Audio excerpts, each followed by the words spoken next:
Hello everyone, welcome back to our channel future study. तो guys, इस video में important question with answer कराने जा रहे हैं और ये क्लासेस हमारी 6 होने जा रही है। इससे पहले की 5 क्लासेस नहीं देगी तो देख लीजिएगा, लिंक आपको डिस्क्रिप्शन बॉक्स में मिल जाएगा। सेमेस्टर थर्ड स्टूडेंट के लिए वीडियो जिनके पास सब्जेक्ट है हिंदी, कथा और साहित्य, ठीक है। तो अगर किसी भी स्टूडेंट को इम्पोर्टेंट क्वेश्चन विद आंसर की पीडीएफ को परचेज करना है तो आप व्हाट्सएप नंबर पर मैसेज कर सकते हैं। तो देखिए, इससे पहले की जो आपकी यूनिट फर्स्ट एंड सेकंड के अकॉर्डिंग जो क्वेश्चन थे, ये सभी क्वेश्चन के आंसर कंप्लीट करा चुके हैं। तो इन वीडियो को आप देख सकते हैं, लिंक आपको डिस्क्रिप्शन बॉक्स में मिल जाएगा। तो जो इस वीडियो की हमारी क्लासेस है वो हम आपको दिखाते हैं।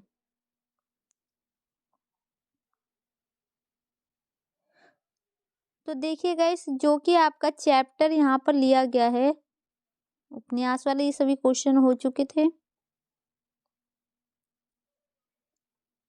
टोटल आपको 8 क्वेश्चन तक हमने वीडियो अपलोड कर चुके हैं इसकी। क्वेश्चन नंबर जो देखें यहाँ, यूनिट आपका सेकंड है, इसके अकॉर्डिंग हम क्वेश्चन बताएंगे। सबसे पहले आपको यहाँ क्वेश्चन दिख रहा है, जयशंकर प्रसाद का जीवन परिचय और साहित्य जीवन के बारे में बताइए। ठीक है, तो इसके अकॉर्डिंग आप देख सकते हैं, ये आपके ये कुछ पॉइंट है यहाँ पर साहित्य के अकॉर्डिंग, स्क्रीनशॉट भी आप ले सकते हैं। तो इस क्वेश्चन का आंसर हम आपको नहीं करा रहे, जीवन परिचय के अकॉर्डिंग हम जो आपको क्वेश्चन कराने जा रहे हो। तो क्वेश्चन नंबर जो 10 है प्लस क्वेश्चन नंबर जो 11, इन दो क्वेश्चन का आंसर कराएंगे चैप्टर से। ये दो क्वेश्चन इंपॉर्टेंट और ये आपके पेपर में जरूर आ सकते हैं। तो क्वेश्चन देखिए, मधुलिका का चरित्र चित्रण विशेषता बताइए। पुरस्कार जो कहानी है उसके अकॉर्डिंग आपको बताना है। और एक क्वेश्चन इसके बाद आपका और बनेगा, पुरस्कार कहानी की समीक्षा विभिन्न तत्वों के आधार पर उदाहरण सहित कीजिए। तो ये दो क्वेश्चन इंपॉर्टेंट है, इन क्वेश्चन का आंसर आपको इस वीडियो में हम कराने जा रहे हैं। तो देखिए, आंसर आपको यहाँ से स्टार्ट है। तो देखिए, मधुलिका जयशंकर प्रसाद द्वारा रचित कहानी पुरस्कार की संवैधानिक प्रमुख पात्र है, उसे कहानी की न्यायिका कहा जा सकता है। यदि कहानी की विषय वस्तु तथा मुख्य भाव को ध्यान में रखा जाए तो मधुलिका इस कहानी के सबसे प्रमुख पात्र है। उसके सामने कहानी का नायक गौण प्रतीक होता है। तो देखो, जो ये कहानी है पुरस्कार जयशंकर प्रसाद द्वारा रची गई है, लिखी गई है। प्लस इसमें जो एक मधुलिका है वो एक लड़की है, प्लस उसने उसको न्यायिका भी आप कह सकते हो। और इसमें जो सबसे इम्पोर्टेंट जो कहते हैं ना, मधुलिका ही है, उसका ही पात्र इम्पोर्टेंट है सबसे पूरी कहानी में। जैसे कि आपको एक सीरियल में होता है, हीरोइन हीरो की जो भूमिका अधिक होती है, उसी टाइप से। तो देखिए, मधुलिका का चरित्र चित्रण निम्नलिखित बिंदुओं के आधार पर किया जा सकता है। तो जो मधुलिका का चरित्र की विशेषता हम कह सकते हैं अलग अलग पॉइंट के अकॉर्डिंग। तो फर्स्ट पॉइंट आपका देश भक्त बालिका, मतलब उस देश के प्रति उसकी प्रेम भावना थी। मधुलिका कौशल के पराक्रमी सेनापति सिंघामित्र की कन्या है, तो वो उनके पिता का नाम है, उनकी बेटी थी, ठीक है। वो अपने पिता की भांति अपने देश के लिए स्वयं निछावर करने के लिए तत्पर है। तो जैसे उसके पिता थे देशभक्त थे, प्लस उसी टाइप की उनकी बेटी भी है जो आपको खुद को निछावर कर देगी देश के प्रति। अपने पिता की मृत्यु के पश्चात उसके अतिरिक्त घर में और कोई नहीं है। तो मतलब उसके पिता प्लस वो मधुलिका, ये दो ही सदस्य हैं उनके पास। उनके जो उनके पिता की मृत्यु हो जाती है उसके बाद उनके घर में कोई नहीं बचता है। वो अपने छोटे से खेत में कृषि करके अपना जीवन यापन करते थे। लेकिन एक परंपरा के अनुसार जब राजा उसके खेत का अधिग्रहण करता है तो वह संघर्ष उसे राजा को सौंप देती है, लेकिन उसके बदले में ना कोई अन्य भूमि और ना धन स्वीकार करने से मना कर देती है। तो जो मधुलिका है, अपने एक छोटा सा उसके पास जो खेत था जहाँ पर वो कृषि करके अपना जीवन यापन करती थी। लेकिन जब एक राजा आता है, उसको कुछ प्रोग्राम के लिए उसके खेत की जरूरत पड़ती है, तो उससे वो मांगता है। तो जो मधुलिका है संघर्ष करके अपने आप को वो राजा को सौंप देती है वो खेत को। लेकिन उस जो राजा कहता है इसके बदले में तुम्हें क्या चाहिए, तो जो मधुलिका है खेती प्लस धन दौलत लेने से मना कर देती है। वो खुद कुछ भी नहीं मांगती है, ठीक है। इसके बाद इसका सेकंड पॉइंट है, स्वाभिमानी बालिका। मधुलिका स्वाभिमानी है, यही कारण है कि वो अपनी भूमि के बदले में ना तो राजा से दूसरी भूमि स्वीकार करती है और ना ही धन। तो मतलब वो स्वाभिमानी है क्योंकि उसने राजा को जो अपनी जमीन दी थी उसके बदले में उसने कुछ भी नहीं लिया था। ना ही कोई जमीन अन्य ली, ना ही कोई पैसे, ना ही कोई धन लिया था, ठीक है। यही कारण है। यही नहीं, जब राजकुमार अरुण उससे कहता है कि उसे महाराजा को हराकर उसकी भूमि उसे वापस दिला सकता है, तब भी वह अरुण को साफ मना कर देती, क्योंकि वह किसी की दया या सहानुभूति नहीं चाहती। तो देखो, एक राजकुमार होता है जो कि कहता है मधुलिका को कि हम उस राजा को हरा के जो तुम्हारी भूमि राजा को दी गई है वो मैं वापस तुम्हें दिला सकता हूँ, लेकिन जो मधुलिका है वो साफ मना कर देती कि मुझे किसी की दया वाव की जरूरत नहीं है। वह अरुण के प्रेम प्रस्ताव को भी आरंभ में इसलिए मना कर देती क्योंकि उसे लगता है कि राजकुमार उसे प्रेम नहीं करता, बल्कि उसे प्रतीक दया की भावना रखता है। तो जो राजकुमार था मधुलिका से प्रेम करता था और उसके लिए वो कहता था कि प्रेम मुझे आपसे शादी उदी करनी है, लेकिन जो मधुलिका है उसे शुरू में मना कर देती है। उसको ये लगता है कि वो मेरे ऊपर कोई दया दिखा रहा है, मेरी गरीबी के कारण वो मुझसे शादी करना या मुझसे प्रेम कर रहा है, तो वो साफ मना कर देती है। ठीक है, अब इसका थर्ड पॉइंट है परिश्रमी। मधुलिका अति परिश्रमी है, अपने पिता की मृत्यु के पश्चात वह अनाथ हो जाती है, लेकिन किसी की सहायता की आवश्यकता नहीं समझती। वह स्वयं अपने छोटे से खेत में खेती करके अपना जीवन यापन करती है। तो जो मधुलिका है अपने खुद के मेहनत, अपने खुद के दम पर, अपना जो उसके पिता की मौत हो जाती है, वो अनाथ हो जाती है, तो अपना जीवन यापन करती है। खेत रहता है, उसके बाद खेती करके अपना जीवन चलाती है। एक वार्षिक उत्साह के समय जब राजा एक परंपरा को पूरा करने के लिए उसके खेत उससे मांगता है, तब भी वे राजकीय सहायता को अस्वीकार कर देती हुए निर्जन प्रदेश में एक छोटी सी कुटिया बनाकर निर्धनता पूर्वक जीवन यापन करने लगती है, लेकिन किसी के सामने हाथ नहीं फंसाती है।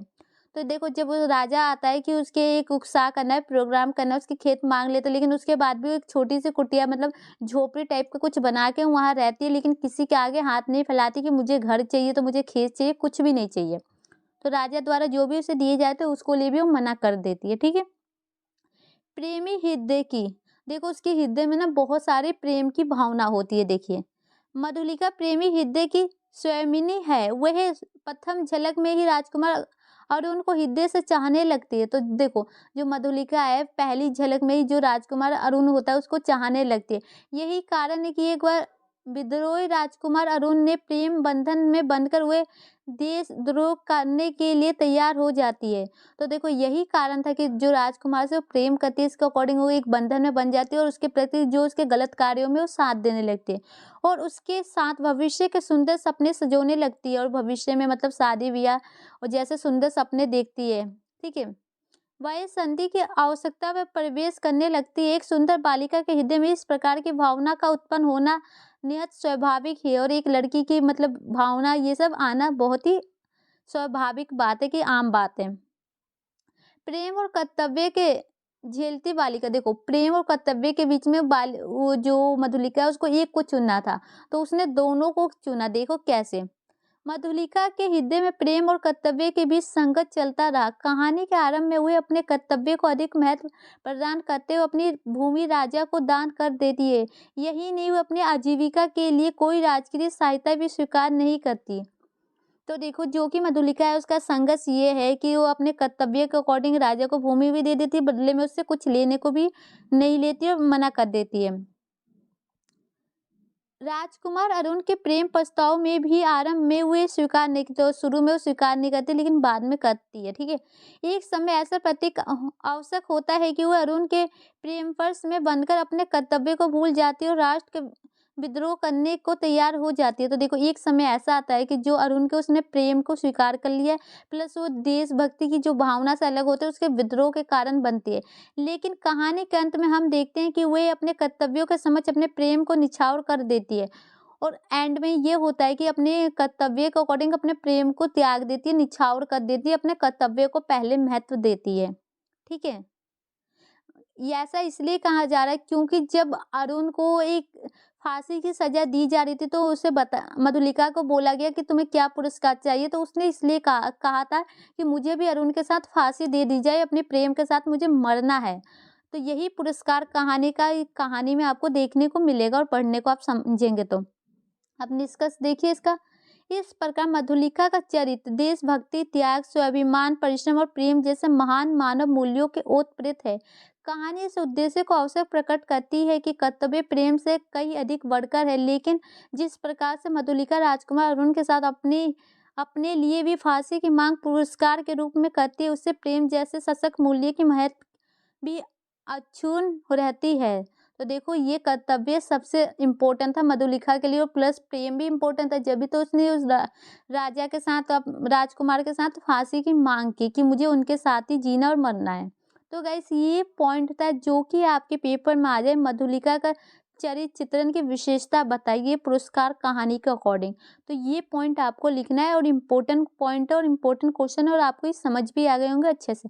अब इसी में आपका सेकंड क्वेश्चन बनता है पुरस्कार कहानी की समीक्षा विभिन्न तत्वों के आधार पर उदाहरण सहित कीजिए। तो इस क्वेश्चन का आंसर अब हम आपको कराने जा रहे हैं। पुरस्कार कहानी जयशंकर प्रसाद तात्विक समीक्षा।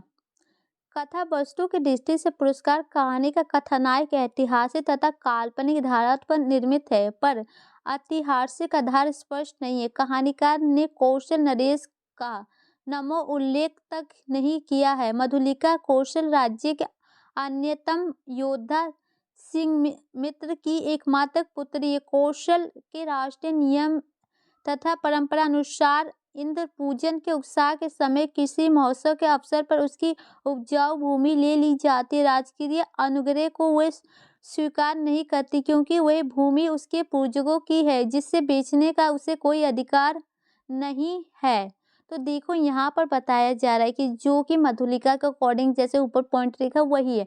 इसमें बताया कि जो मधुलिका किसकी पुत्री है, वो उनके पिता का नाम बताया, प्लस जो उनकी भूमि है एक उत्साह के अकॉर्डिंग जो राजा ले लेते हैं, लेकिन उसके बदले में वो कुछ देना चाहते हैं, लेकिन मधुलिका मना कर देती है क्योंकि उसको ये लगता है कि जो ये भूमि है उनकी पूर्वजों की है, उस पर उसको बेचने का उसको कोई भी अधिकार नहीं है। ठीक है। कौशल के उत्साह को देखने के लिए मगध का राजकुमार अरुण भी आया हुआ है। तो इसको मतलब ये प्रोग्राम हो रहा है, इसको देखने के लिए एक राजकुमार होता है मगध का, वो भी वहां पर आया हुआ होता है। मधुलिका के भोले सौंदर्य तथा सरल चित्रवन पर लट्टू होकर उसके सम्मुख प्रेम निवेदन करता है, जिससे वह ठुकरा देती है। तो जो राजकुमार है ना, मधुलिका को देख के इतना पसंद करने लगता है, उस पर लट्टू हो जाता है और उसको प्रेम पत्र दे देता है, लेकिन मधुलिका उसे ठुकरा देती है, मना कर देती है। इस घटना के 3 वर्ष के बाद मगध का विद्रोही तथा निवासी राजकुमार अरुण मधुलिका की पनकुटी में आश्रय लेता है। भोली भाली मधुलिका अरुण के प्रेम में दीवानी हो जाती है तथा अरुण द्वारा कौशल के दुर्ग पर आक्रमण करने का तथा अधिकार प्राप्त करने की योजना में सहयोग करती है। तो देखो फिर 3 साल बाद फिर से दोबारा से जो राजकुमार मधुलिका के अकॉर्डिंग उसके पास आता है, और लेकिन उस टाइम जो मधुलिका होती है ना उसके प्रेम में पड़ जाती है। और उसके बाद जो राजकुमार है वो एक प्रोग्राम बना रहा है विद्रोह का, जिसमें आक्रमण करने के राजाओं पर, उसमें वो मधुलिका भी उसका साथ और सहयोग करने लगती है। पर अंत में मधुलिका के राष्ट्र प्रेमी आत्मा विद्रोह कर देती है। राष्ट्र प्रेम तथा व्यक्तित्व प्रेम के माध्यम भयानक छिड़ जाता है। ये राष्ट्रीय प्रेम की भावना को ओत-प्रेत मधुलिका अपने प्रेमी अरुण को बंदी बनवा देती है। तो देखो फिर बाद में ये होता है कि जो मधुलिका है देशभक्ति की भावना रहती है, उसे राष्ट्र के अकॉर्डिंग उसका प्रेम होता है। तो इसके कारण वो जो अरुण है उसको बंदी बनवा देती है क्योंकि उसको देश को नुकसान हो रहा है उससे। जब अरुण को प्रमाण दंड की सजा मिलती है तो उसे पुरस्कार मांगने के लिए कहा जाता है। तो देखो जो अरुण को उसने बंदी बना दिया, इसके अकॉर्डिंग उन्हें कहा जाता है मधुलिका को तुम्हें क्या पुरस्कार चाहिए, तुमने अच्छा काम किया। तो जो अब जब पुरस्कार मिलता है तो मधुलिका कहती है, देखो वह तत्काल मगध राजकुमार अरुण की बगल में जाकर खड़ी हो जाती है और पुरस्कार में अपने लिए भी प्रमाण दंड का उपहार मांगती है। प्रेम में और कर्तव्य का वह द्वंद्व ही मधुलिका के चरित्र का परिणाम है। मतलब कि देखो वो मधुलिका उसके पास जाके खड़ी हो जाती है उस राजकुमार को, और जाके ये कहती है ना मुझे पुरस्कार के अकॉर्डिंग जो उसको सजा मिल रही है राजकुमार को, वही सजा मुझे भी चाहिए। जिस प्रकार कहानी का आरंभ भव्य और उद्दीपक है, उसी प्रकार उसका अंत भी उतना ही महत्वपूर्ण, कलापूर्व और नाट्य अहम उत्तेजक है। इसके आरंभ, उत्साह और अंत तीनों में एक सूत्रता है। कहानी का अंत अत्यंत महत्वपूर्ण स्तर पर हुआ है। इस स्तर पर पहुंचकर कहानी अपनी संवेदनशीलता का पूर्ण परिचय देती है। तो देखो उसके बाद उसको भी मधुलिका के अकॉर्डिंग भी उसको सजा मिलती है, प्लस उन दोनों को पुरस्कार के अकॉर्डिंग सजा मिलती है क्योंकि उन्होंने गलत कार्य किया था राजकुमार ने। तो यही था जो कि आप कह सकते हैं कहानी का तात्विक समीक्षा के अकॉर्डिंग। अब देखिए आपका पुरस्कार कहानी का शीर्षक क्या हो सकता है। देखिए शीर्षक की दृष्टि से पुरस्कार कहानी का नामकरण ही कथा की मूल संवेदना को उभारने में पूरी तरह समक्ष है। यह शीर्षक घटना चक्र से संबंधित लघु संक्षिप्त आकर्षण नवीन मौलिक भाव उत्तेजन तथा कुतूहलवंत है। कहानी के प्रत्येक पाठकों में उत्साह, आकर्षण आदि भावों को जगत करने का यह शीर्षक पूर्ण सफल है। पुरस्कार शीर्षक से ही कुतूहल तथा जिज्ञासा का आरंभ होता है तो अंत तक बना रहता है। सच पूछा जाए तो पुरस्कार कहानी का शीर्षक भावना और कथ्य दोनों के अनुरूप है। तो ये आपको कह सकते हैं कहानी के अकॉर्डिंग इसका जो नाम है वो सही तरीके से बताया गया और अच्छे तरीके से आपका है। इसमें जो आपके आकर्षण के अकॉर्डिंग मौलिक जो आप कह सकते हैं इसमें लघु संक्षिप्त टिप्पणी भी की गई है। कहानी में उत्साह, आकर्षण, भाव की भी भावना देखने को मिलती है और ये कहानी सफल भी हुई है। पुरस्कार कहानी की भाषा शैली। भाषा शैली की दृष्टि कहानी की भाषा तत्सम शब्द प्रधान तथा परिमार्जित है। इसमें ओज तथा मधुलेय गुणों का विशेष समावेश है। प्रसंगानुकूल प्रसाद गुण के सभी दर्शन हो जाते। कहानी वर्तमान तथा उनकी संवेदना के अनुसार भाषा का समुच्चय प्रयोग मिलता है। कहानी की कवितापूर्ण कल्पनायुक्त शैली प्रयुक्त है। प्रसंग अनुकूलन, दार्शनिक, नाटकीय, करुणापूर्ण तथा वर्णनात्मक शैली का भी प्रयोग किया गया है। तो प्रयोग हुआ है तो ये सब इसके पॉइंट है जो इसकी भाषा शैली को अच्छा बनाते हैं।